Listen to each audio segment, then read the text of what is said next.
You're watching CHCO-TV's gavel-to-gavel coverage of the February 5th, 2024 regular council meeting for the town of St. Andrews. I'm Vicki Hogarth. Key discussions in the first regular meeting of the month will revolve around bylaws and motions, including a 3% annual cost of living increase for council and staff. Council will also discuss a fund borrowing application for the wharf refurbishment project and the assignment of council portfolios. Council will also review a chief administrative officer bylaw. Council will also look to award a contract from a request for proposals for an energy study, and will also discuss the potential for a development incentive bylaw for residential, commercial, and industrial development opportunities for developers seeking support from the town in development initiatives. The meeting will deal with two formal requests, one of which is from Tressa Babington regarding tent placement at Indulge Food and Wine Festival. The other request is to light up the town hall for National Dental Hygienist Week. Now let's join council in the W.C. O'Neill Arena Council Chambers in St. Andrews. All right, council, let's get underway. This is the regular council meeting for the town of St. Andrews on Monday, February 5th, 2024, otherwise known as Councillor Lee Heenan's birthday. Here. 6:30 p.m. taking place at the council chambers, and thanks to our friends at CHCO, we're also being streamed through Zoom and Facebook. Anyone that has any questions related to tonight's agenda, you can email pnopper@townofstandrews.ca, and Mr. Nopper will make sure to put that on the Facebook feed with the correct spelling of his email. So, recording of attendance, it looks like a full table. I note that everyone is here. Thank you very much, council. And I do want to recognize that we are on the unceded traditional territory of the Beskotomo Gadi people. Approval of the agenda. I need a mover to approve the agenda as circulated. I got Councillor Hurdle and seconded by Councillor Heenan. Any changes to the agenda this evening? Okay, call the question. All those in favor signify by raising your hand. That's everybody. That has been carried. Disclosure of conflict of interest. I'm going to step out in regards to just a communication piece in case there's some conversation that happens around Indulge, although all that money is for the local food bank. Kingsbury Garden does administer that festival, so I just want to keep myself clean and away from it, so I'm sure you can appreciate that. Is there any other conflict of interest for this evening? Okay, not seeing any. So there is, thankfully, not that we don't enjoy them, no presentations this evening. So we're going to get right into the approval of the minutes. So there is only one set, so I can go slow. So it's the minutes of the 24/01/15 regular council meeting of council on Monday, January 15th, 2024 at 6:30 p.m. Could I have a mover for those minutes? Deputy Mayor Akshi and a seconder. I've got, give that one to Councillor Blanchard. Any changes to those minutes? Councillor Ware? Yes, there appears to be one motion missing. There was a motion made at that meeting to apply for financing of the capital building. Okay, I'll give the clerk just one moment here. So, Your Worship, that's actually on tonight's agenda. It was to bring forward for tonight's motion. It's to bring forward for tonight's motion. That was the direction. There was no motion needed from council at last meeting. It was direction to staff to bring it forward. So it's actually on tonight's agenda as item FA. It is on tonight's, sorry. Yeah, it's on tonight. Were you wondering that it should be mentioned that we brought it, in the minutes that we discussed to bring it forward? I remember I didn't vote on it because it was brief. Yeah, the vote's tonight, yeah. So we discussed bringing it forward. Maybe I got consensus on bringing it forward. Yeah. Are you good with that though, Councillor Ware? Yeah, you're fine. Okay. All right. So any other changes? Okay, I'll call the question. All those in favor of approving these minutes, please signify by saying aye. Any opposed? Okay, that's everyone. That's been carried. We're jumping into communications. There is one that's not on there. I'll call it a friendly amendment, just so Nancy at Town Hall still welcomes me with a smile. Paula Ross has won the photo contest for the town of St. Andrews. People submitted photos during Municipalities Week, so she's wanted us to announce it at a council meeting for a while, and I promised her we would. Oh, there's the photo. There we have it. Congratulations. I see Councillor Harlan in one of those boats out there, actually. She's waving at us. Maybe Councillor Neal, you're in there too, eh? Okay, the next one is the indulge request, so I'll just quickly step aside here, and Deputy Mayor Akaji will take over. Thank you, Your Worship. We'll just give you a few minutes to leave. Did you open the door for him? Oh, I think it's already open. Okay. All right, Council, the letter is from Tressa Bevington, and it's an indulge request for a tent placement. So, key things to note are that, we've supported it every year, and the money goes to the Open Door program. Without the support of everyone in the town and the area, they wouldn't get such a big response. But she's writing with requests for the Indulge Food and Wine Festival taking place Wednesday, October the 16th through to Sunday, October the 20th in 2024. She's asking to be allowed to set up the tent in Market Square on Thursday, October the 17th, 2024, and it being taken down on Monday, October 21st. If this is not an option due to the work being started on the waterfront, that we will be allowed to set up the tent where King Street and Water Street connect. This would be a temporary location until the market is available again. The other thing that she would ask for is that Water Street be closed on Friday, October the 18th, 2024, from 1 p.m. till 10 p.m. They need it to be closed earlier this year as there were many cars that were not moved for the road closure. So this would give us more time to set up. The third thing she asked for is that the town put up the patio lights along Water Street again. This was a fantastic addition to the downtown area, and there were many compliments on the improvements. And the fourth thing that she would like is that the food trucks be allowed to operate on Friday night during the Taste of St. Andrews. She would also like to be allowed to operate on Saturday as well. It's hard to attract many food trucks because of the distance for them to travel for a 3-hour period on Friday. So if they were able to operate on Saturday as well, it would add to the festival. So, and she asked that we respond as soon as possible. So now I open it up to you, Council, your responses. Councillor Heenan. Yes, Your Worship. I just looked up on the calendar. October the 14th is Thanksgiving weekend. So I'm not sure how our timeline would be with the wharf scheduling, but it is after we have said it would start after the Thanksgiving weekend, I believe, is when construction was going to start. But that doesn't necessarily mean, number one, that it's going to start, and number two, that it would be interrupted anyway. So I'm just making the point of the date. Thank you, Your Worship. So the 14th is Thanksgiving, and then she's asking for Wednesday, October 16th to the 20th. So it is after the fact of Thanksgiving. But thank you, Councillor Heenan, for bringing that forward.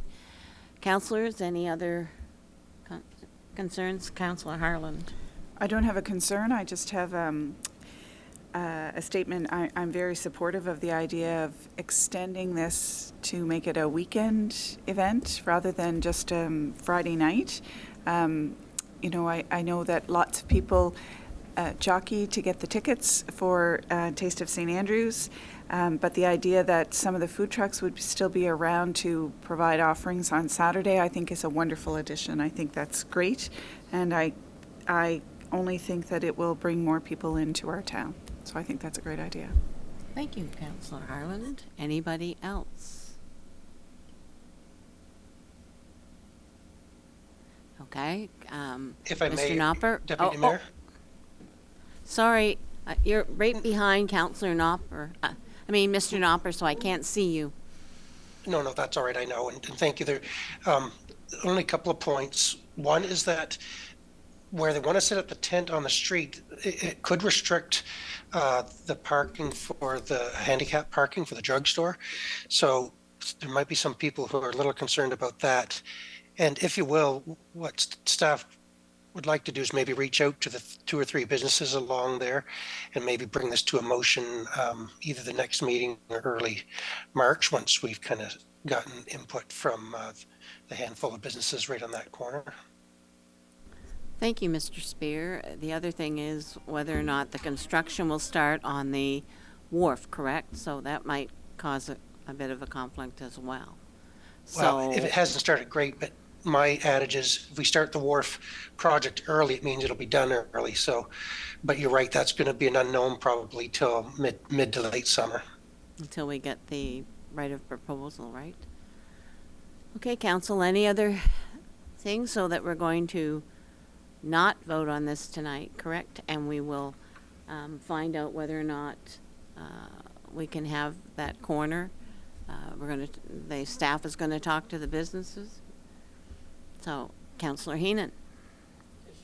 Just one point, we may be able to put a temporary parking spot of the handicap just at the corner in front of the drugstore, just for the 2 days or 3 days.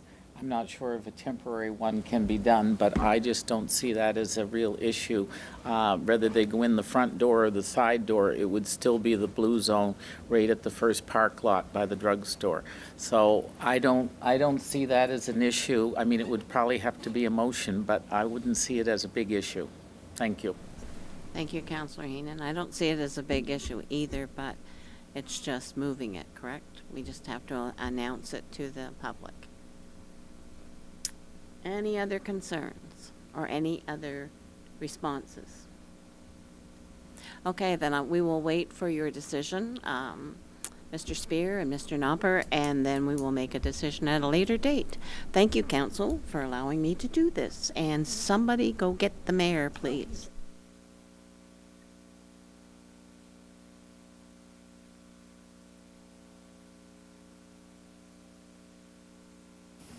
All right, the next thing under communications is National Dental Hygienist Week, April 4th to 10th, 2024, which is a request to light up Town Hall.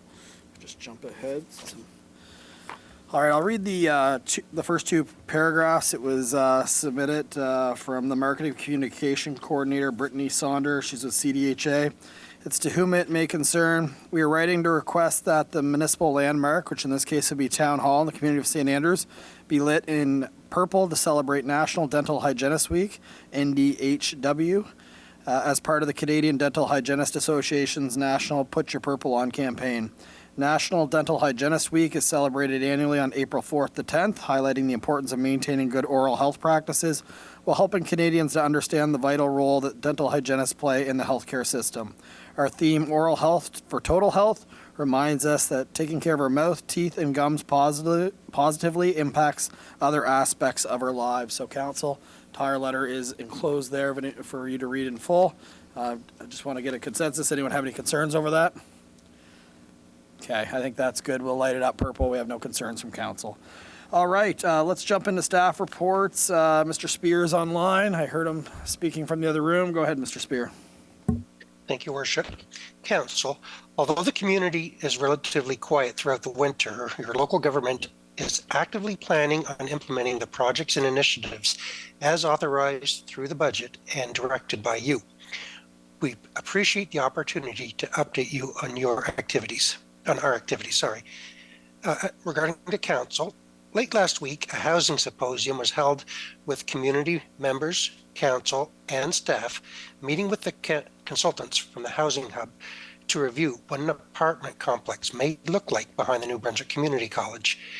We reviewed services, room sizes, and shared amenities, and discussed architecture types as we worked through this initiative. Included in tonight's package is an application for financing related to the wharf project. We originally were approved for $1.85 million plus an additional $750,000 in bridge financing. However, with the potential cost of construction being higher than estimates, it is my recommendation to request an additional $1 million in financing. Well, hopefully we will not require it. It is better to have it in place in case we do. Last Monday, Premier Higgs was in town to meet with the board of the Passamaquoddy Lodge and to see the damage at the Bar Road. The mayor and I were able to attend and felt that he laid out the next steps for him related to the lodge project without committing to full approval. He did provide his perspective on it, so the board has a better understanding of the provincial government's thought process. Regarding the Bar Road, we have been given assurances that we can get repaired with the financial support of the province.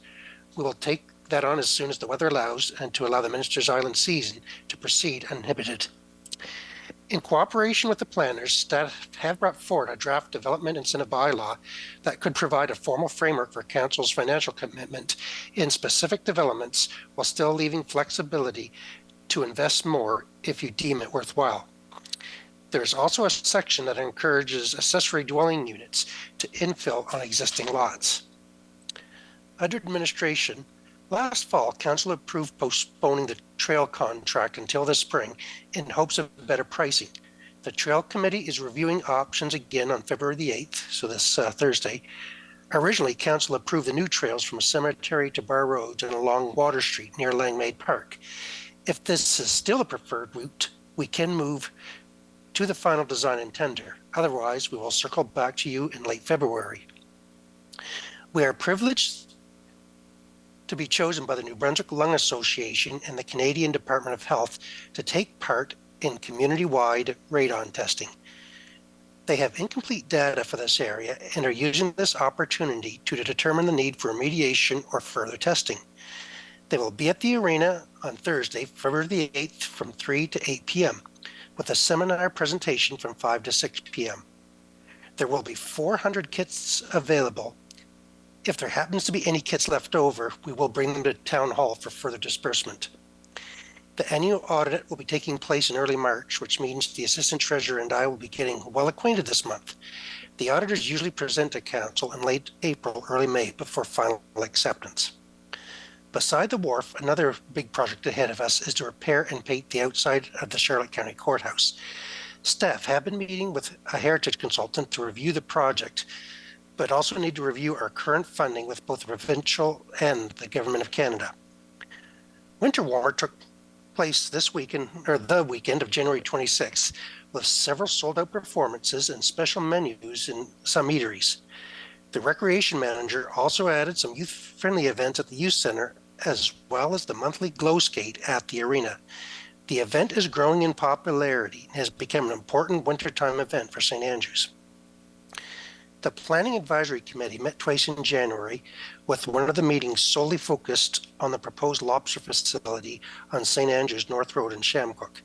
The meeting went on for 2 hours and 40 minutes and featured a contingent from St. Mary's First Nation, plus several residents who expressed concern over the location of the project. Due to the presentations going well past 9 p.m., the committee tabled the debate until another meeting. Unfortunately, multiple members of the PAC are away for an extended time in February, so the next meeting on this important topic will not be until mid-March. Staff participated in an information session with NB Power and provincial EMO staff and what procedures are in place if Point LaPro suffered a radiation leak. Specifically for the town of St. Andrews, we are outside a 20-kilometer radius they deem most at risk, and our primary role would be to aid in sheltering evacuees. There is a building in the St. George Industrial Park that will act as the off-site emergency operations centers if such an unlikely event occurs. It should be noted that such an incident would not be a surprise, and personnel would know several hours in advance if an exposure was imminent, giving time for the well-thought-out plan to be put in motion. Services, the St. Andrews Fire Department had a very busy 2023 with 187 calls highlighted by the Stein Lake Forest Fire, as well as the December 18th storm. We appreciate the staff and volunteers who give a lot of personal time to answer the call of the community. The first half of January started off with a bang as they had 11 calls. We'd also like to welcome 2 new members, Treasurer Tagan and Raheem Hayden, plus wish well the 5 members who are taking the Level 1 Firefighters course. This course involves approximately 200 hours of training per member. The planners would like to meet with council this month to go over the recently enacted statement of interest, which was by the province, as well as the first draft of the municipal plan background report, which is the first step to updating the municipal plan. They also provided a year-end update, which showed 120 permits being issued for our area, which include 53 dwelling units, $96,000 in fees, and total construction value of $15,468,000. Except for the 2 wind events, the weather in January was unseasonably favorable and allowed Public Works to focus on other things, such as facility repairs, tree and brush cleanup, and dealing with the aftermath of the incredible storm surges. As a reminder, we have after-school public skating meant for youth. Tuesday are ages 6 to 12, Thursdays is for ages 13 to 18, and all youth can come in on Friday afternoon. The times are 3 to 5 p.m., but subject to change because of tournament schedules. We are also implementing a new recreation system, which is an IT system, that will provide more flexibility in managing rentals, and within a few weeks, users will be able to make inquiries on their own using an online reservation system. In conclusion, we've had a few questions about limb and brush removal. Please leave any debris on your property and we'll open up the yard for drop-off in the spring. If roadside, it could be hit by a plow and be scattered, damaging our equipment or possibly injuring the operator. Here's hoping that the snow stays north of us for the rest of February and we'll get an early spring in 2024. Respectfully submitted, Chris Spear, CAO Treasurer. Thank you very much. I will say, Your Worship, that Treasurer's parents really knew how to name him well. I wish I had known such a name existed. Yeah, no, it's an exciting name for you. The snow is definitely east of us right now, maybe not north. Anything you want to add for the financial summary that was put before council before the meeting? First, my apologies for being so late in the process, but we're going through the year end and trying to get it somewhat. I will remind council that it's won't look like the PSAB statements that the auditors will produce in a couple of months. I'll also add that we had a bigger surplus than anticipated because of the lack of snow previously mentioned. And we also received a couple of grants late in the year that were unexpected, which is a good thing, but it did take our surplus up higher than I'd originally hoped. Thank you, Mr. Spear. Any questions from council on the staff reports or the financial reports before you? Councillor Heenan? Yes, Your Worship, and Mr. Spear, I just want to point out about the radon testing kits. That they are free to the public, correct? Correct. I just $60 wanted to make value. sure Yep. that the public knew that. Thank you, Your Worship. Thank you, Mr. Spear. Yeah, both the kits and the testing, Your Worship. So just to add it quickly, the kits are small, like almost like smaller than a key. You'll set them in your house for 90 days, and then we'll have a collection sometime, 3 months after the fact to collect them all and send them back to the labs for testing. And then each individual homeowner will be notified, and then the town will be given kind of an overview without identifying the issues on a per property basis, just what it looked like in general for the area. Thanks. Any other questions? All right, I'm not seeing any other questions, so I'll be looking for a mover that the council accepts all staff reports and financial reports as presented. I've got Councillor Heenan, seconded by Councillor Gumichel. All in favor of that motion, please signify by saying aye. Any opposed? That's everybody. That has been. Okay, is a yes, And right? abstain is a yes. Yeah, abstain's a yes, unfortunately.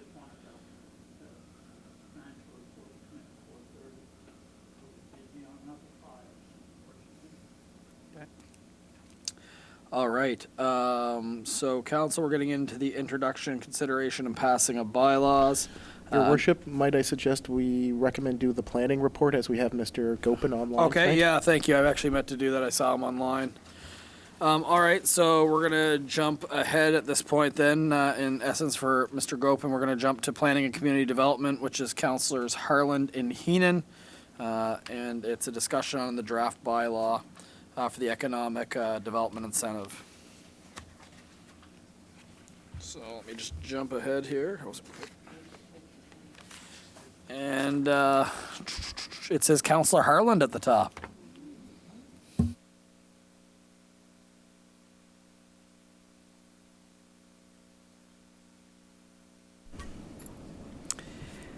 So this is reference number PED 240209.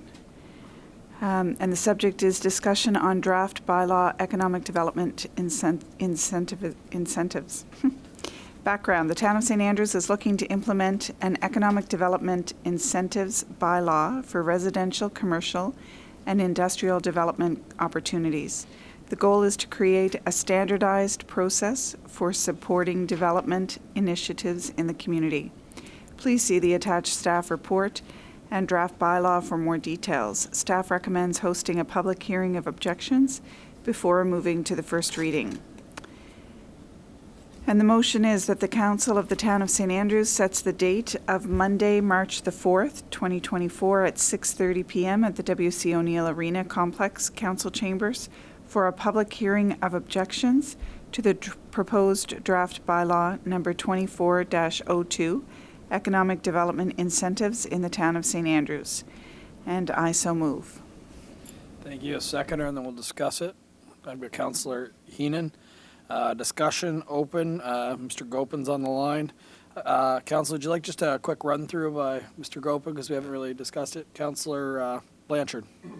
Just a quick amendment there. It does say submitted by Councillor Blanchard, and Councillor Harlan actually submitted this, so just at the top of at mine anyways, it does. Okay, we'll update that for the minutes. I was wondering that as well, but I thought you were just keen on this one. Yeah. All right. I think hearing from Mr. Gopin on this one would be good, since council hasn't really discussed it at great length. All right, Your Worship and Council. I don't have a presentation on this tonight. It's something I could do at the public hearing objections. I think we have talked about this before. And it's come up a few times from councillors. People are asking for incentives, and in some cases incentives are being awarded, but there is no systematic way to for council to kind of evaluate and distribute more on a formulaic basis. So the development incentive bylaw is something that has been used in Moncton and Miramichi, St. Stephen, in Eastern Charlotte, and it works very well. It doesn't necessarily mean that a project will otherwise not happen, but it especially for housing, it can add a little bit of affordability that gets passed on to renters, and this council is very experienced with providing economic development incentives for housing projects, and this would deal with that, and it incentivizes generally in specific locations. But given the expansion of St. Andrews and not everywhere being serviced, the idea of accessory dwelling units being incentivized, so that's something that homeowners in Shamcook and Bayside can take advantage of. And then there's two other streams as well as residential development. There's commercial kind of downtown development, so that would be in the historic business district. And there is industrial and institutional development. So that's related. The institutional side would be related to, things around the area of the biological station and the Huntsman. And then industrial would be in the Port of Bayside. And there's some specific criteria. There's some bonus points that you can get for, meeting certain energy efficiency standards, walkability. There's a list at the end of the bylaw in one of the schedules of the different kind of bonus points. And the way that the funds are distributed is over a 10-year period. They're not technically a tax refund, but in terms of how they're structured, that's kind of how it works. So it's based on the cost of building permits, and it's attenuated with property tax. So to make sure that you're not incenting anything that won't be a return on investment for the town in the long run. And the formula is kind of complicated. And in fact, Mr. Spear, as a CPA, is probably might have a better understanding of that sort of numbers and money side of it. But I can say this is something we've been using in other communities. and it's a nice perk for developers. They definitely appreciate it, and it's not. I think it sends a message that we want to do things in a systematic way, and it's not about who you know. It's not about having the right conversations. It's really, this is a community that we incentivize development in the right places, the right kinds of it, and if you meet the criteria, then you get this level of funding. Doesn't preclude going above and beyond that for particular projects, but it at least sets a baseline for projects moving forward if you adopt it. Thank you very much, Mr. Gopin, for that. Council, do you have any questions related to this? I just wonder scope, like if a development in the commercial development zone, is that something we really want to necessarily have as an incentive? Like, what I'm trying to get at is, it's one thing if we're building affordable housing. It's another thing where we want to keep the look and feel of our community, and I know there must be some process in here where we can say we don't want to fund this one, but like, I haven't heard from council that we wanted to necessarily jam pack our commercial zone and change the look and feel. Like when you see those old pictures of St. Andrews and then 50 years later you look and you can still see the same community. I just question, with this development bylaw, do we want to hit it all, right? That's what I'm wondering, or do we want to concentrate on affordable housing? But I saw Councillor Weir's hand, so I'll go over to him.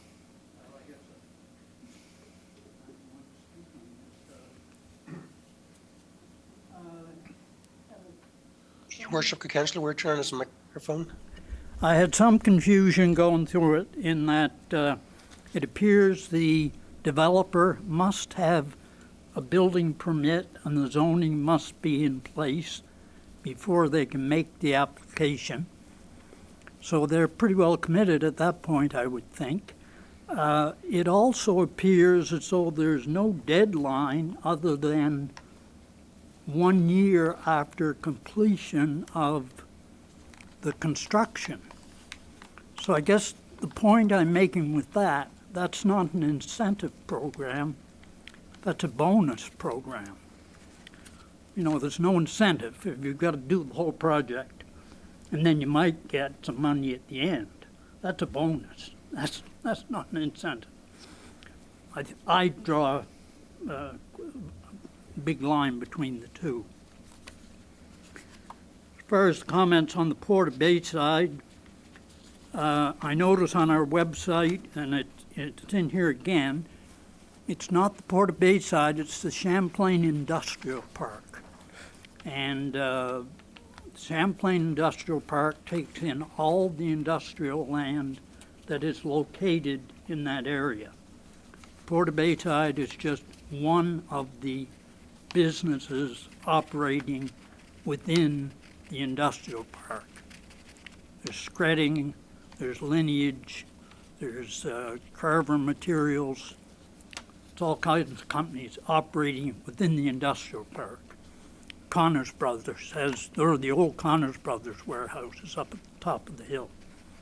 So I think we've got to get away from, we got to recognize that we now have a bona fide industrial park within the town limits and start promoting that. The park will be difficult to promote. All the land on the water side of 127 is privately owned. The only land that is owned by the province and the industrial park is on the east side of 127. And we all know that's the watershed, and it would be very difficult to do much in there. I think the only thing that was ever put in there was Burl Taylor built a sawmill back in the 1980s, which is now sitting there slowly deteriorating. So I don't know where the template came from for this policy, but I think we have to have a hard look at it to make sure it is an incentive policy and not something that project's all done, and then we decide whether we're going to give them some money or not. I don't think that provides an incentive. That's just my personal feeling on it. And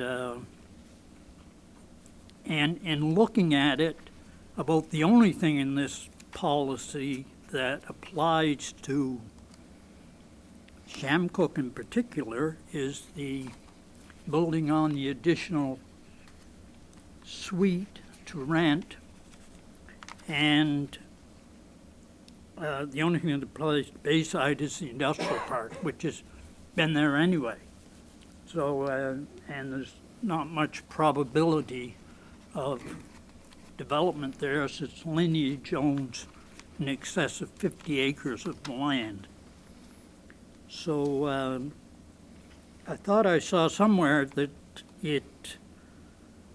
development could not, should not be able to be seen from the river, from the water. Anybody that has gone down the estuary in a boat knows that you see Bayside. It'd be very difficult to put any industrial development there that was not, could not be seen from the water. So, and I don't know where I saw that. I apologize. Those are my comments. I just think we have to have a better grasp on what we're trying to accomplish before we go to the public. We talk about the municipal plan in here and that it must comply with the municipal plan, but yet somewhere else in the minutes we're talking about, or in the agenda we're talking about redoing the municipal plan. So are we putting the cart before the horse? So I don't know. Thank you, Councillor Ware. I think your comments in a more roundabout way line up with some of the things I was saying. So I'm not as concerned about it. I guess if I was providing affordable housing, getting money in year 7 still helps me subsidize the affordable housing, so I can see the value in that. It's a small number, and the overall project cost, I think, is maybe where you're coming from. Is it enough to make someone jump at a project that otherwise wouldn't have? That could be up for debate. But where I'm kind of aligning is I almost see B as, I've never heard this council, I know we want to do densification, but I've never heard us really want to encourage a whole lot of development in our downtown historic business district. And I think that's what Stream B may incentivize. And I don't know if that's not something that we actually want. Again, it goes back to those photos looking the same as they did 50 years ago. In Stream C, my concerns that are kind of lined up with you is Stream C is almost a case-by-case basis, and a set formula doesn't really work. Like, what is opportunities New Brunswick giving the development? And the other thing is, it might be the value of the development, but we also know that the value of developments in the province of New Brunswick, sometimes there's different tax systems for big business. So if they're paying very little tax and we're giving them an incentive, I just question that. Those are big fish, and I almost think they're a case-by-case basis versus putting into a bylaw. But over to you. I like. B and C I just question right now. That's just where my head's at. Over to you. Any thoughts? Councillor Heenan. You know me, always have a thought. I echo what the Mr. Mayor says regarding the downtown core. I like to see the picture the same 50 years ago as it's similar today. My big fear for St. Andrews is it turns into an old Orchard Beach. And I don't want to see that happen with cannoli stands on every corner, et cetera, et cetera. And I really am for progress, so I need that stated in public that I'm for progress, but it has to be the right progress. I think this is not working for me, Your Worship. Thank you. Thanks. And I do appreciate the fact that this has taken some best practices from other communities. That's part of the process to see if it fits us. Not every glove fits every hand. Any other member of council? Councillor Blanchard. Thanks. Excuse me. Thank you, Your Worship.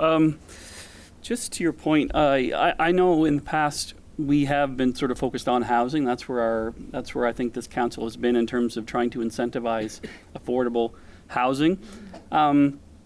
But I don't think it's a bad thing to incentivize or encourage new businesses in our community as well. I mean, if we're encouraging people to come here, they need to have a place to work. So, and also to your point on what we want the downtown to look like, I think it's clear what we want the downtown to look like. We have that in our municipal plan, our secondary municipal plan. What this does and what I see here are bonus points and for things like reuse of a historic place, bonus points for energy efficiency, in excess of the code, right? So I think being able to provide some of those incentives might actually enable new businesses to take advantage of the bones of some of those old buildings down there, but actually bring them up to a standard that a modern business or, residents or whatever would need, but still maintaining the character. So those are, to me, those are additional fees, and those are expensive things to take on, in those old buildings. But again, maybe some bonus points, maybe some of those incentives that we could provide would actually allow businesses or new developers to come in and sort of utilize what we have. So just sort of my 2 cents. Yeah, that's a good perspective. So it's not always new build. It could be, to your point, it's a building permit. So it could be renovating an existing spot. My only concern on that is we don't have a heritage bylaw in place for a downtown, and all of a sudden, I'm going to give this a complete facelift and make it look completely different, and we're giving them money to do that. It's just right now, like, to put this out to the public, I personally have some more questions, and I feel like there's other variables around. I'm just a little concerned right now with, and that is a very good point. Like, if there's a building that's, kind of passe and they're bringing it up to be even an accessible building and spending a significant amount of money, then a financial incentive for that makes a lot of sense, right? So it's just a give and take. I just question when you're getting into putting tax dollars into commercial developments in downtown St. Andrews. I always personally, and I've got to be careful because I'm almost entering debate at this point, but when I ran for council, I always said that there's a way to develop St. Andrews where you don't alter the look and feel of our community, and I'm just a little bit hesitant on our downtown with no heritage bylaw right now to start giving all these incentives for developers to change or build new buildings. That's the heart of what I am. And again, I'm all for, if you talk about the example of the Bayside Port or something, then that's all great, right? To give, but let's know the whole situation. And this is probably such a little amount of the overall project cost that I don't know how much it would really implement them. And then I guess my other question is if the biological station, which is federally owned, puts in a bunch of money into the biological station, would they apply to this? And then all of a sudden we're funding the federal government for development. Is that something? Or are they nullified? I just a bunch of these one-off little conversation things that I don't know before I go out and have a hearing of objections to the public is where I'm going at. I just don't know enough. Your Worship, if I Councillor may. Harlan. Oh, Mr. Spear, go ahead. Then I'll go to Councillor Harlan. Oops.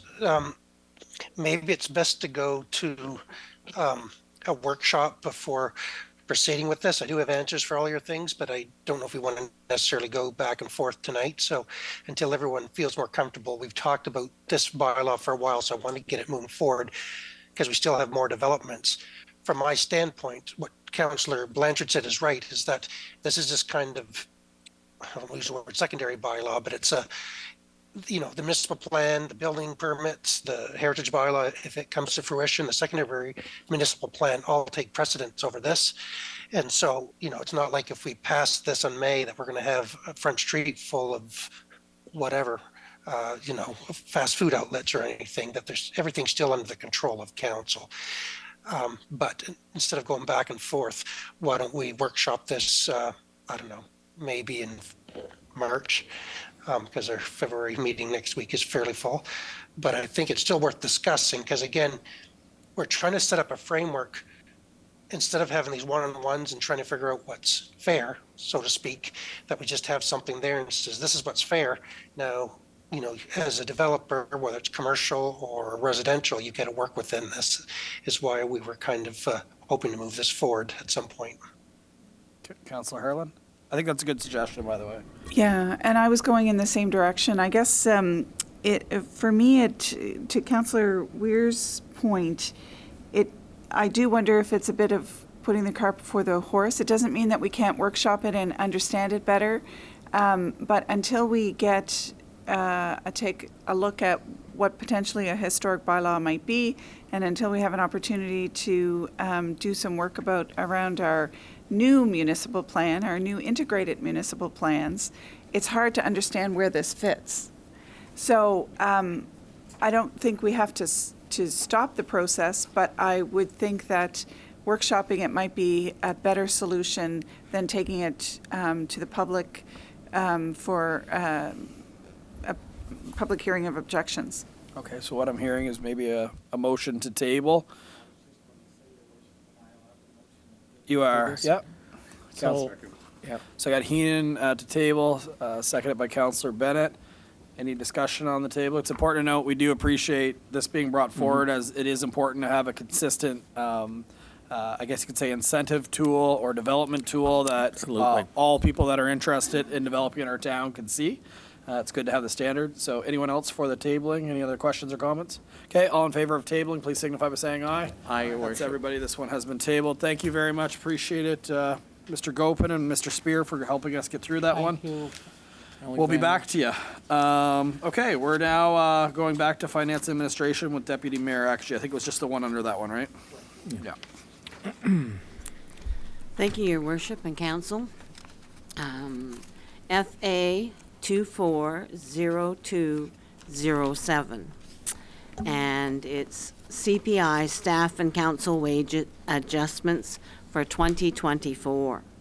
And the background is this. Traditionally, council has approved an annual cost of living increase for staff based on the CPI. As put out by Statistics Canada, for 2023, the New Brunswick CPI was 3.6%. See the attached document for additional details on CPI. Within the budgets, we estimated inflation to be at 3%. The following are the approved CPI increases over the last 3 years. 2021, 1.7%. 2022, 3%. And 2023, 5%. So the motion is this, that the Council of the Town of St. Andrews approves the annual cost of living increase for the council and staff to be set at 3%. And I so move this, Your Worship. Thank you, Deputy Mayor. Actually, a seconder for this one. Got Councillor Heenan. Discussion. Councillor Heenan. Yep, here I go again. Seeing as the track record of last January, this council took a larger proportion when we amalgamated, I would not mind council not getting the 3%. I'm not talking about the staff. I'm talking about council. I feel we are here to do a job for the town, and I believe that town has been fair to us, and I would like to recommend the fact that we don't take the 3%. Council, I mean, not the town. I'm just speaking of council. Thank you, Your Worship. Thank you. So I've got a motion to amend from you. Is that correct, Councillor Heenan? That is correct. And that would be just that the 3% applies to staff only and to omit the wording on council. I've got sorry, that it would apply to staff and not council. And I second that motion. Councillor Bennett seconds that. Discussion on that amendment? Okay, all in favor of approving that amendment, please signify by saying aye. Okay, any opposed? Okay, that's been carried. So now we're just talking about the 3% for staff, just to be clear. Any discussion on the 3%? I'll be honest, I was kind of surprised it was that low based on what you're seeing at the grocery store, but that is the policy. Okay, if that, with that being said, all in favor of approving this motion, please signify by saying aye. Thank you, Council, and that was definitely good leadership by you. Next motion.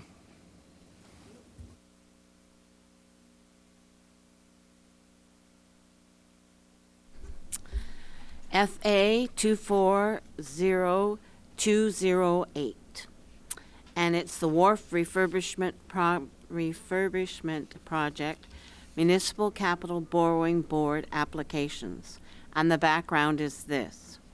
Council recently chose to move forward with the hybrid infill steel pile option for the wharf.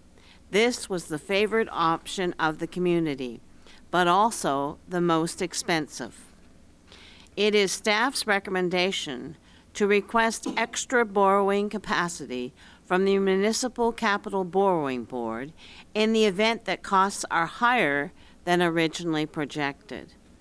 Although we already have 1,850 million, in the long term, debit authorized, plus an additional $750,000 in bridge financing. It is recommended an additional $1 million in authority be sought. Council will make decisions along the entire process, so this provides flexibility, and it's not a commitment to borrow the full amount. As part of the application process, the MCBB requests we void the original application and make a new request for the full amount. So the motion is this, that the Council of the Town of St. Andrews voids Ministerial Order 21-0043 for $2,050,000 in total financing, and a ministerial order of 23-0064 for $550,000. And I so move this, Your Worship. Thank you, Council. So looking for a move, you move. Seconder, Councillor Gumashel. Discussion. So again, Council, this is just in case there's any overages, it just gives the flexibility. It's almost like a pre-approval for a mortgage if you look at it that way. But before a house was ever purchased in this case, it would come back to us for a decision, and then the whole debate would have to happen if it was over. Do we have to go back to our partners in that vicious cycle again, right? So that's what staff's looking for, just to get ahead of this versus going twice, essentially, would be what it's for. So we're going to move our second. Any debate on this? Okay, Councillor Bennett.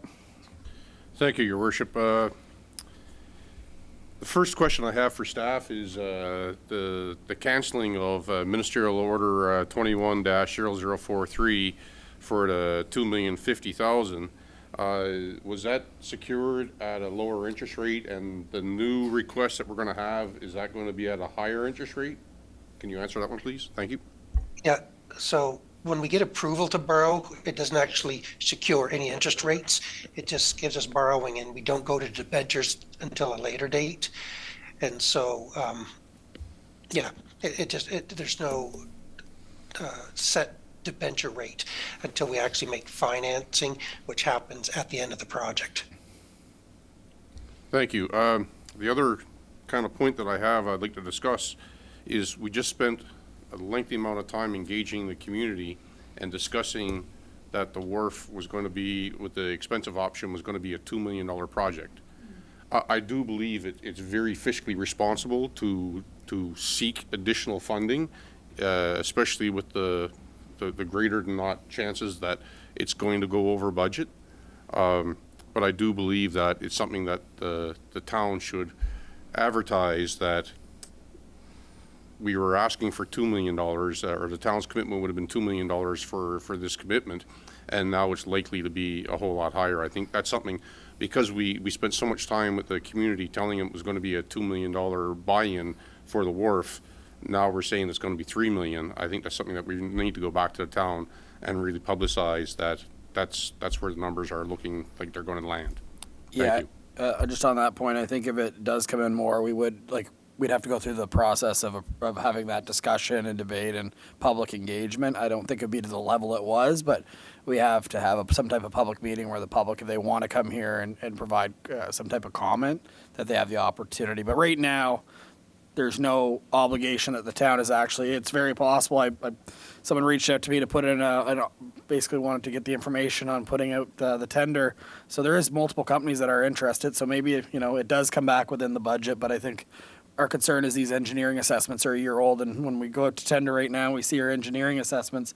All of them, unfortunately, have been coming in way under when it comes to at least roads and sewers, and it's safe to say. But I hear your point. If we are doing, that's a significant amount of additional money that the public should be aware of, for sure.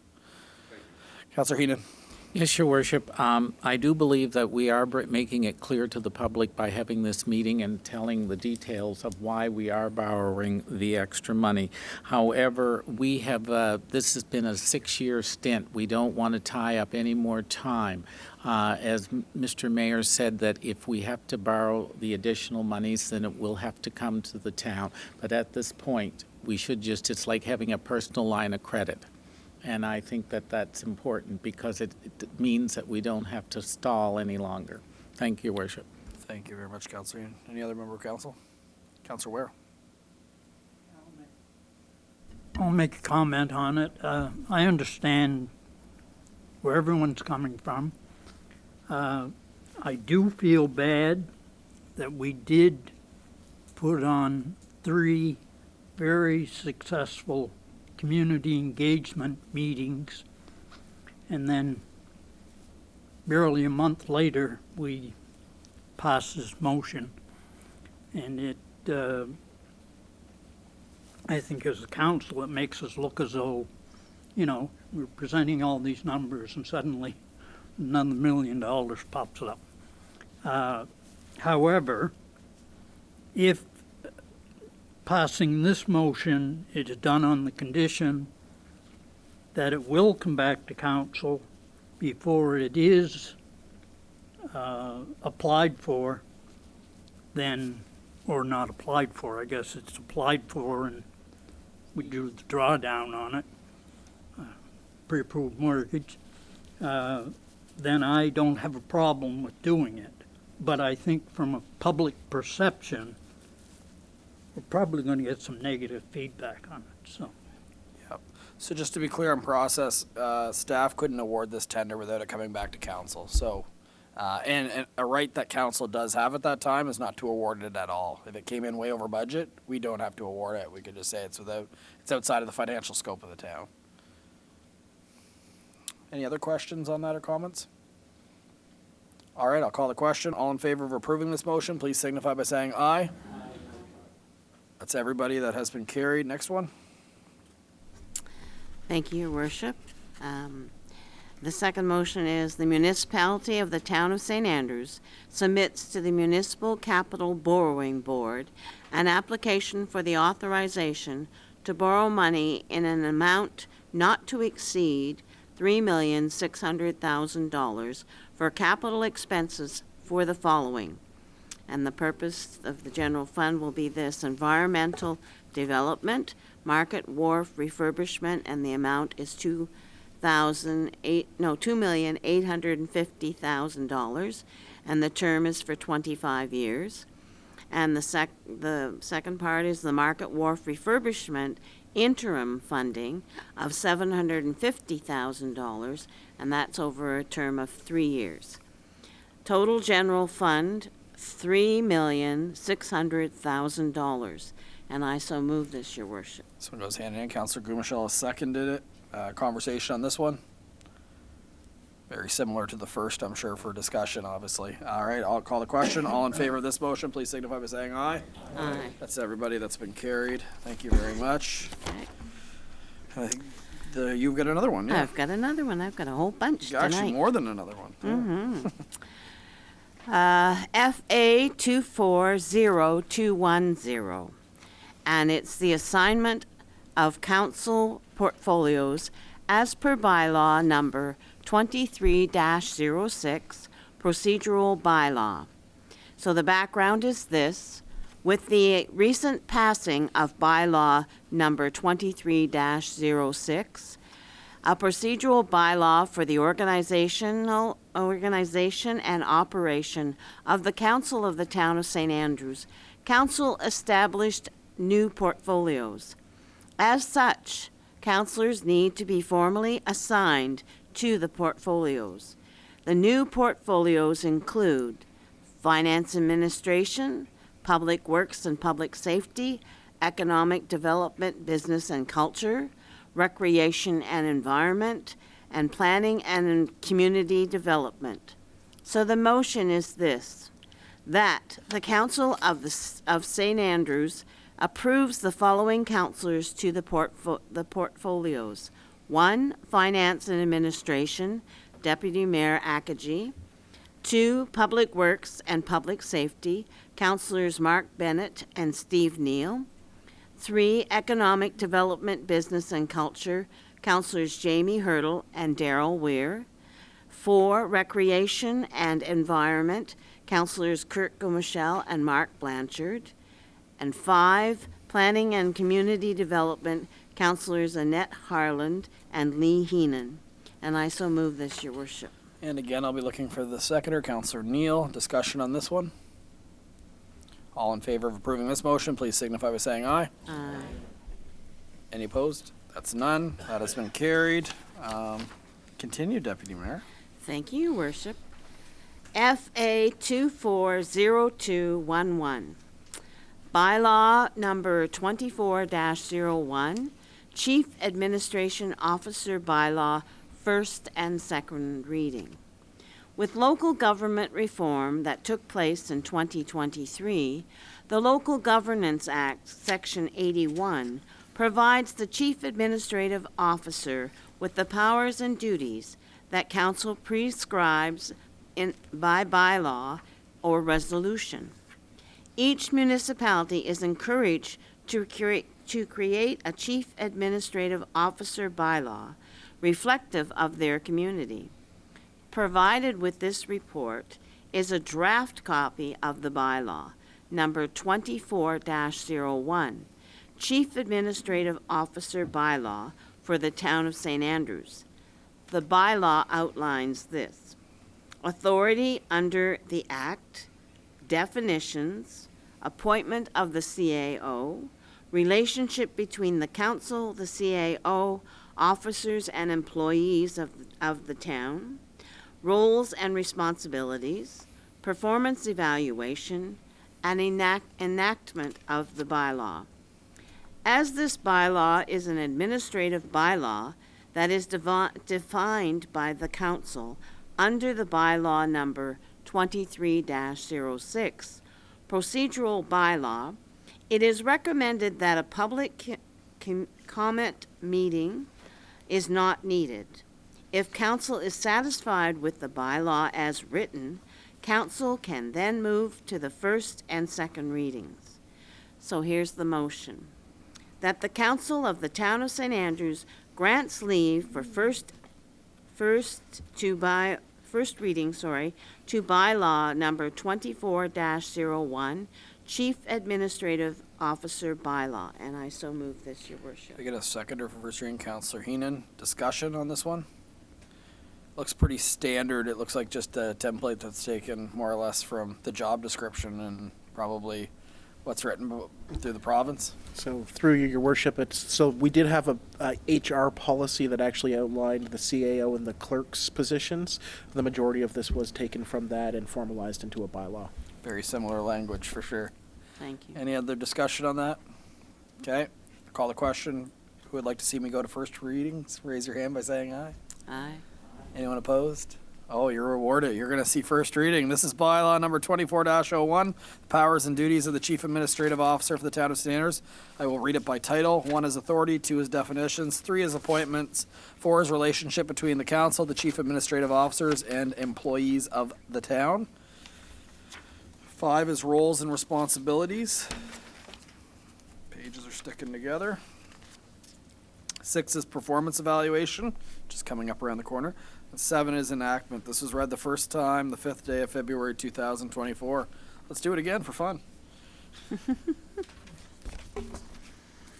Motion that the council of the town of St. Andrews grants leave for the second reading to bylaw number 24-01, Chief Administrative Officer bylaw, and I so move this, Your Worship. Once again, a seconder. I've got Councillor Harland. Discussion on going to second reading. All in favor of approving this motion to go to second reading? Signify by saying aye. That's everybody. Here we go. Second reading. This is bylaw number 24-01, the powers and duties of the Chief Administrative Officer for the town of St. Andrews. 1, authority. 2 is definitions. 3 is appointments. 4 is relationship between the council, the Chief Administrative Officer, and employees of the town. 5 is roles and responsibilities. 6 is performance evaluation, and 7 is enactment. It was read the second time, this 5th day of February 2024. Thank you, Worship. Thank you. I think you have one left. I do. This is my last one. FA 240212, and it's Human Resources Organizational Chart. And the background is this. With the recent approval of the new positions for the town of St. Andrews, an update to the organizational chart was needed. Please see the attached document for review of the chart. Once approved, this will be added to the Human Resources Policy document for the town of St. Andrews. As reference, the town has changed the following positions: receptionist, administrative assistant, and recreational leader. So the motion is this, that the council of the town of St. Andrews approves the updated organizational chart and the document to be added to the Human Resources Policy, and I so move this, Your Worship. Thank you. A seconder for this one. I've got Councillor Blanchard. I believe the organizational chart is in the very back of your package. Okay, everyone's had a chance to look at that. We've got questions? Councillor Neal. Yeah, I just had a quick question regarding the bylaw officer. I don't see it on the org chart anywhere.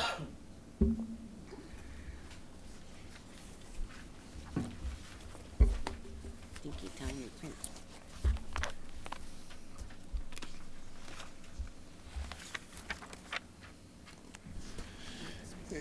Through your worship, he is correct. The bylaw enforcement officer is not located there, but it would be under both the clerk and the firefighter and the fire chief. So I'll have to make that modification. Should we to table this and just bring it back? Because if we approve it, aren't we approving what's before us? it. Correct.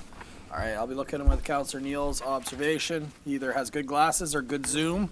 Good Zoom. New glasses. All right. Councillor Neal, with your observation, would you like to make a motion to table that? I will make a motion to table this until we can have that position added. Okay, can we have a second with Councillor Bennett? Discussion on the tabling. All in favor of tabling, please signify by saying aye. Aye. That is tabled. Thank you very much, Council. And now we're moving ahead to recreation. Recreation environment with Councillor Gumashell and Blanchard. And this is keeping the suspense. I don't know which one's reading it. Which one is it tonight? It's Councillor Blanchard. Councillor Blanchard.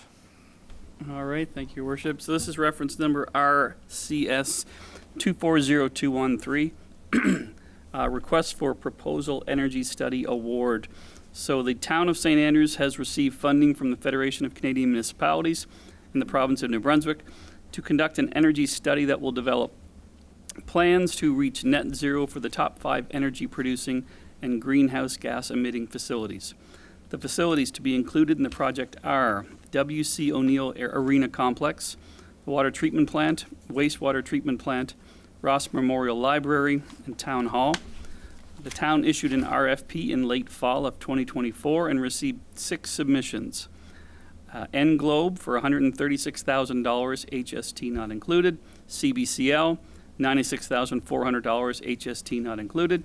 Silk Stevens Engineering Excellence, $85,620, HST not included. Dillon Consulting, $84,223.50, HST not included. Sustainable Projects Group, $83,113.01, GST included. And Heisevent Sustainable Engineering, $65,000, HST not included. Note that the final decision on the RFP award is not solely based on price. The company has to meet the criteria, methodologies, and processes as defined in the Federation of Canadian Municipalities Green Municipal Fund GHG Greenhouse Gas Reduction Pathway Feasibility Study Guidance Document. That is a mouthful. It is. For its title. This was included in the RFP package. Now, before I read the motion, do we have a presentation from staff on a recommendation? So, council, staff reviewed and used the matrix that was provided in the tender package. Based on our reviews of the RFPs that were eligible, we would recommend going with Dillon Consulting for the $84,223.50, not including HST. Okay, so Is that okay for you, Councillor Blanchard, to fill in the blanks on that one? Okay, then the motion that will be before council is that the town of St. Andrews awards the RFP energy study to Dillon Consulting in the amount of $84,223.50, HST excluded, and I so move. And a seconder for that one. We've got Councillor Heenan. Discussion. Councillor Heenan. Yes, Your Worship, and Mr. Spear and Mr. Knopper. We've done business before with Dillon, have we not? Dylan was, through your worship, Dylan was just awarded the compost study. Okay, I knew there was Dillon somewhere, so I just wanted to make sure, because we had good reports received from Dillon back then, so I just wanted to know for sure. Thank you, Your Worship. Thanks. Councillor Ware. I'd just like to speak in support of staff's recommendation. I don't know a soul at Dillon's anymore, but I used to know a lot of them, and they are a very reputable company, and I have no hesitation in Thank you, Councillor Ware. Appreciate it. accepting. Councillor Neal. Yeah, just for clarification, I think I remember from a previous discussion on this that they did have, the recommendation was coming based solely on, well, not solely, but based on the fact that they did have significant experience conducting these sort of feasibility studies. Through your worship, that is correct. They had a very detailed, so all 6 RFPs submitted were detailed, some more detailed than others. So there was one that we had to negate from the review because it was missing information. And based on the scoring, the information, the methodologies, and all the processes that were evaluated, Dillon's came out on top with, in the end, price was the last thing we looked at. We looked at everything else within the methodologies, the processes, and making sure that we're following FCM's guidelines. And that was strictly, FCM said it must follow these steps, and that's why the guideline was provided to them in this process. But they've done these in other communities, very similar to, if not follow the exact FCM processes. Councillor Hurdle. Thank you, Your Worship. It says here that the town has received funding from the Federation of Canadian Municipalities in the province of New Brunswick to conduct the study, but just for the record, it doesn't state how much funding we've received. Through your worship, so through FCM we received $200,000, and through the province we received, if I'm not mistaken, about $20,000 for the project. Now we'll be able to go back. There has to be a contract signed with FCM with the consultant, and so we'll actually be able to provide some grant funding back for this. But to give council an idea, these 5 facilities combined make up for 85% of all greenhouse gas emissions and energy consumption of all town facilities.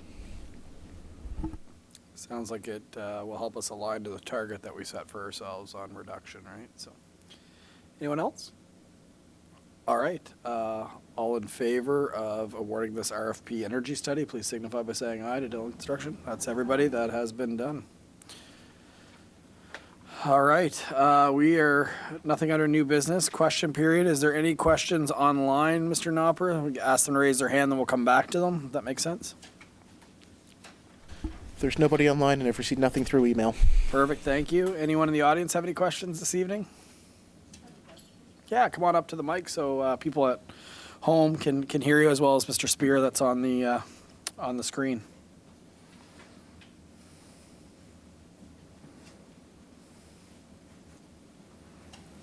My name is Susan Sims. I live in St. Andrews.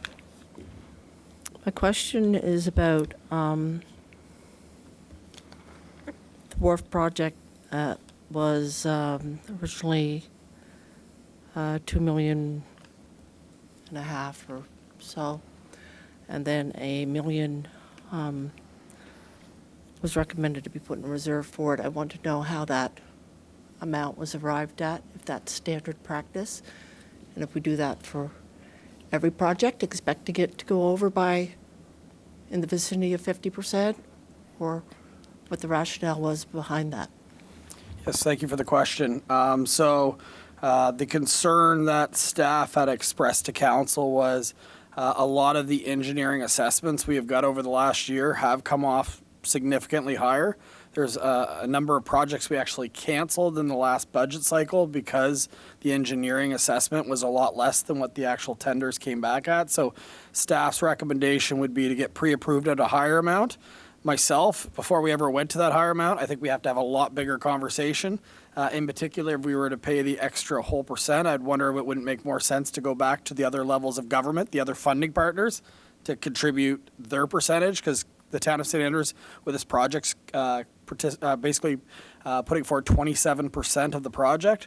So versus us just go and ask for $1 million in this case, it might make more sense if it was $1 million over to go back to our other funding partners, and then that way we'd only be paying $270. But what staff want to do is just approve this, so we know no matter what comes back with us.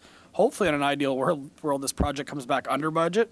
I'll believe it when I see it. The engineering assessments are about a year old, but that's the idea, was to get pre-approved. It's not a typical thing, but I think probably in the back of staff's mind is we've already gone through this process once before, and it slowed the whole process down. So it's to get approved for the full amount. But before the council ever spent that additional amount of money, which is taxpayer dollars, there'd need to be a lot bigger conversation around this table. So it's just a pre-approval right now. What the project comes in at when we get the tenders will be debated. Your Worship, if I may too, Absolutely. quickly. And for Ms. Sims, and I agree, it is substantial, but the whole project is actually close to $8 million. So that additional is only about 12 or 13% over, which we've been seeing across the board for increases. The problem is that under our current funding arrangements, the town's supposed to cover it all unless we go back to them. And so we just wanted to make sure the council has options. And as the mayor stated earlier, one of the options is to say, this is too expensive, that we elect not to go follow through with this project. Yeah, and the other thing on that, Mr. Spears, it's very possible if the number came back very high, council might have to go back and look at the infill option just as the only one we can afford. All that conversation will have to happen. We don't know what's going to happen. The only way we're going to know is we put it out to tender and see what comes back. Okay, any other questions? I guess that's the only one. No one else? All right, so now we're getting into councillor and deputy mayor's comments. We'll go around the horn. Any councillor wish to speak? Councillor Harlan. Thank you, Mayor Henderson and Council. I just, on behalf of the organizing committee for the Mental Wellness Community Conversation, I just wanted to remind people that the event is going to take place on February 25th, Sunday, February 25th. Many residents would have received a flyer in their mailbox discussing the event and giving you the information in terms of registering. You'll also notice some lovely posters that have been put up around town.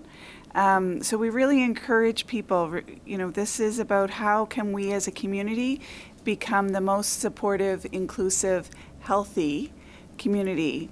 And so the event is looking at opportunities for us to improve our mental wellness. So please consider registering through the Town of St. Andrews. You can either call or send an email. Thank you, Councillor Harlan, and all your work. I believe Councillor Neal was working on this one with you, and Councillor Hurdle as well. Hurdle. Well, thank you all for your extra time helping organize this for a very important initiative that came from a suggestion off the floor at this council table. So, any other member of council? Oh, we got a few. Let's go, Councillor Wheeler, then Councillor Heenan. I feel like Deputy Mayor's got a list there by her fingers holding something there. Councillor Ware. Just a couple things.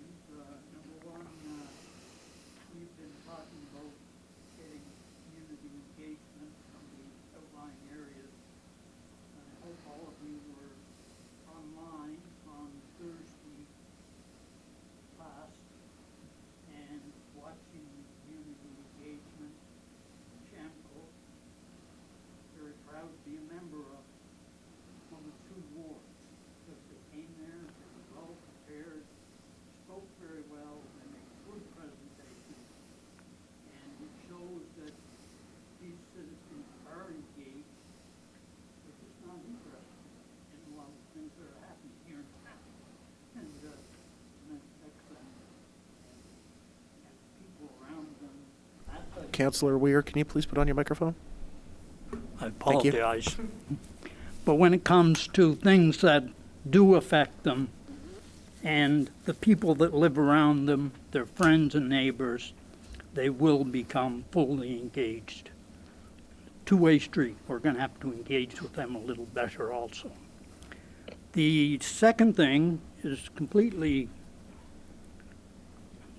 I don't know, we keep talking about this heritage bylaw. And when I first saw the portfolios come out, Councillor Hurdle and I had economic development, business, culture, and heritage. I know heritage has been dropped, but I keep thinking that culture and heritage is almost a separate portfolio at this point in time, in this town in particular. I think our heritage and culture is very high on our list, and it does deserve a portfolio of its own. Just a comment for staff and for the rest of the council to give some consideration to. Thank you on that. Question for probably Mr. Knopper. Is that something that the procedural bylaw dropped out? Is that what it was? 100%. Yeah. So in the procedural bylaw, when we were reviewing the structures of it and it was presented to council, the heritage aspect was dropped from that because it was considered culture covered heritage culture of the community. And other than that, we heard no further discussion from council on the structure of the portfolios as presented. Okay. So we'll just to be clear for council, the heritage falls still within the same portfolio. It's just the wording. Yeah. But it is a big item, especially with that project underway right now. Councillor Heenan. Yes, Your Worship and Council. Two minor things. First off, I would encourage anyone using the dog park to make sure that they pick up after their pets. I have been getting a few reports that it's not being done, and that was one of our stipulations, was that they had to pick up after their pets. So I remind anybody who's using the dog park to please pick up, as it was part of council's obligation to the dog park, that they would pick up. So I just wanted to bring that forward, and a reminder to the folks who use the dog park. Also, I get a lot of good reports about it as well. So we want to make sure that we get to keep it, and we want to make sure that it's maintained. I understand there's accidents. I'm not talking accidents. I'm just talking they let them in and they don't clean up. So I would just put a plea out there to the public and to the residents of our community that they just need to clean up. Second, Mr. Mayor, I just think it's quite an honor that New Brunswick Lung Association has chosen our municipality for this rayon testing, and I think we're very privileged because in other parts it's very expensive to do this, and we are getting it as a freebie. So I want to encourage our people of the community to make sure they attend. We have 400 kits, and if they could be all given out, it would be a great coup for us.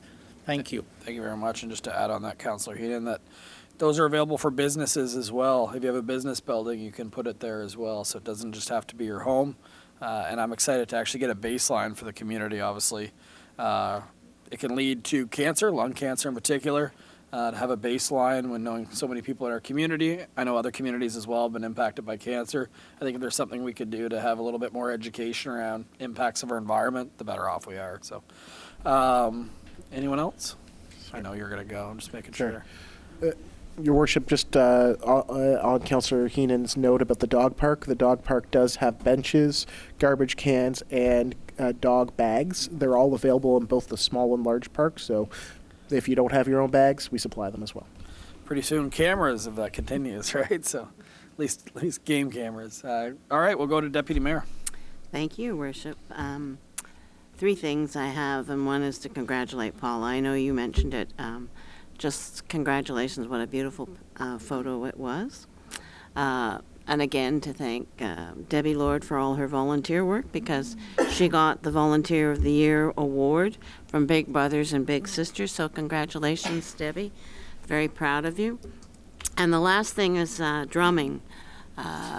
Sebastian Rhodes has greatly offered to teach drumming. And he's going to start this Friday night with 15 people drumming at his home. He lives at 560 Mowat Drive and St. Andrews, and his email is this, so you could contact him for one of those 15 seats. And then if it does take off, we will attempt to find a place to be able to do the drumming on a regular basis. But we're going to start this Friday at his house. And so his email is this, seb.roades@outlook.com. So I'll repeat it, seb.roades@outlook.com.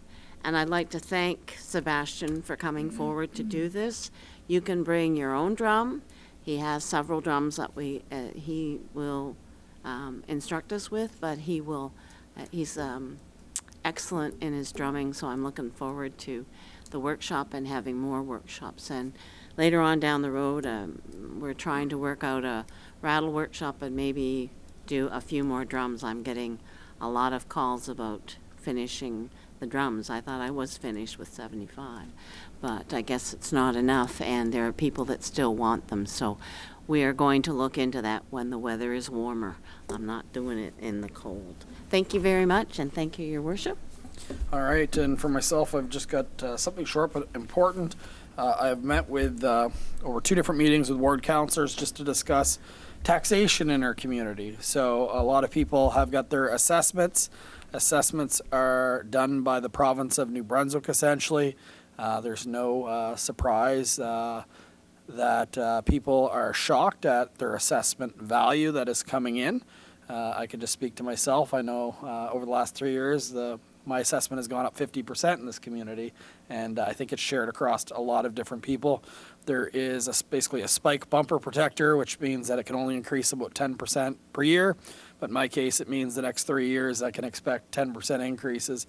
What this council does control, though, is essentially the tax rate, the mill rate. So that is a responsibility of the municipality, and really what we have is a variable tax rate. We have one rate for residents that lived in the former LSDs of Shamcook and Bayside, and we have a mill rate for the old community of St. Andrews. And I guess I was vocal early on, but I want to say it, that when it came to municipal reform and the formulas that were cascaded by the province of New Brunswick, I made a YouTube video. It did get the attention of the Minister of Local Government. In fact, he actually said that it was fear-mongering, is a direct quote that CHCO had. But the truth of the matter is it was not fear-mongering. The residents of Shamcook and Bayside now have to pay for services that they never paid for before.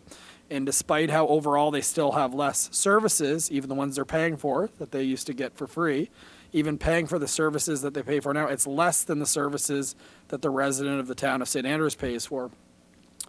But the challenge when you live in Shamcook Bayside is out of your tax rate, you're actually paying out of your tax rate double the percentage that residents in the town of St. Andrews are paying for garbage removal. It was policing. We just negotiated a more favorable contract. But also you're paying 41 cents for roads, which they have just on top. To put that in perspective, the residents of St. Andrews only pay about 20 cents out of their assessment.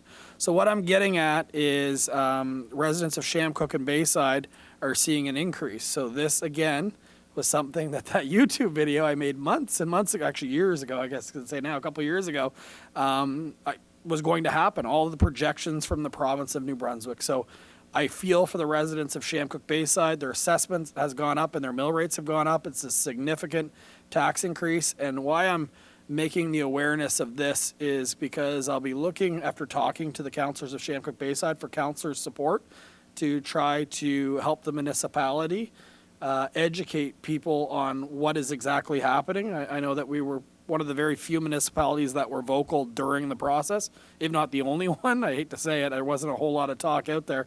But I think a mail out explaining to the LSDs where this is all coming from and what the impacts are is important. And then I actually had requests from some of our ward councillors to actually make another YouTube video explaining it in a little more detail like I did. This was a very condensed version, but where it's coming from essentially is the wards are going to probably continue to see increases is the reality of the situation is. But I do have, despite the provincial model saying that the ward's tax rate is supposed to be higher than the old St. Andrews tax rate, it seems like I do have commitment from this council that that's not something they actually want to see. So more to come on that, but your tax bills when you open them up are an impact from municipal reform and paying for services that you didn't pay for before. And that's all factual information. Councillor Ware, he wasn't on council at the time. He sat in and he saw the same models I did. This isn't a surprise at all. This is what's a surprise is how well this council has worked together to try to find a common ground and try to align that. So more to come on that, but I guess I'm looking just for consensus from council for a mail out, and as well for me to get a little more vocal on explaining what is happening and kind of take a leadership position, because I don't think that this transparency is being discussed too many places across this province right now. Councillor Harlan. Thank you, Mayor Henderson. And yes, I'm very supportive of the idea of having a written mail out. I just want to clarify, that would be to the municipality. So it just all of it, the entire, the people in St. Andrews need to know what's happening in Shamcook Bayside. And there's a lot of, on that point, I'll let you go back to you, there's a lot of common misconceptions out there as well. I saw online people saying, well, my pump went on my septic, that's not taken into consideration. It's important to note that water and sewer in the town of St. Andrews is a completely different budget. It's not taxed, it's actually in basically user rates is how we pay for that. So the people that live in Shamcook Bayside aren't paying for the water lines of the town of St. Andrews. But there's misconceptions that we can help educate so people understand exactly what it is they're paying for and what is it the people of the town of St. Andrews are paying for. Right. And I think it's really important from my perspective that we have both a mail out so people can have something concrete in hand, but also that there be an opportunity to have a discussion or have some information come through social media. I think that that's a way of ensuring that we get a broad base, and it is important that we clarify the information for all residents of St. Andrews. And if I could just slide in one point in terms of what Councillor Weir talked about in terms of the people who presented at the PAC on Wednesday, or last Monday rather, this Monday. No, last Monday. Today's Monday. There were people from the original town of St. Andrews. We still don't know how to describe our new municipality, but the original town of St. Andrews, we had people presenting from their perspective as well around their concerns for the lobster holding facility. And I just think that speaks to the fact that we are coming together as one municipality, as an amalgamated municipality, and to me, I think that's great. Thanks. Thank you, Councillor Harlan. Councillor Ware. Well, as you mentioned, I was at a lot of the meetings you were. I think the province missed the boat completely with this 1/3 thing, where 1/3 of the cost should go. It might apply in some of the larger amalgamations, let's call them. But this one's not really typical. And you're right, it was a mess from day one. I think the three of us have tried very hard to take a position of joining the town and trying to be part of the town. There's been times since the budget was passed where I've questioned myself and said, you know, should I be embarrassed or should I feel guilty because I voted for that budget? I still haven't got it solved in my mind yet. I don't know what my constituents think. I think they probably, some of them have a little lower opinion of me. Hopefully I can win that back somehow, but welcome to politics. Never wanted to get in this position. But it is difficult, and it is something that we're going to have to put a tremendous amount of effort into to control. Just 10% in your assessment, 2% in your tax rate, and it just keeps going and going. it's phenomenal. Perfect. All right. I didn't mean to spark a big conversation, but I appreciate everybody input, and we'll continue to educate because, yeah, we know the deck of hands. I think is what you once said, Councilor Ware, that we were dealt, but we'll try to make the most of it. The only way that I think that we could do it is being as transparent as possible about what is happening and why it's happening and what some of the myths that are out there, provide some clarity around it. All right, that's it for me. We will be going to closed session, so I will be looking for at 8:04 p.m. that council move into closed session per the Local Governance Act, Section 68(1)C, information that could cause financial loss or gain to a person or the local government or could jeopardize negotiations leading to an agreement or contract. Could I please have a mover? Councilor Neal, seconded by Councilor Heenan. All in favor of going to closed session, please signify by saying aye. That's everybody. Thank you, everyone, for attending this evening.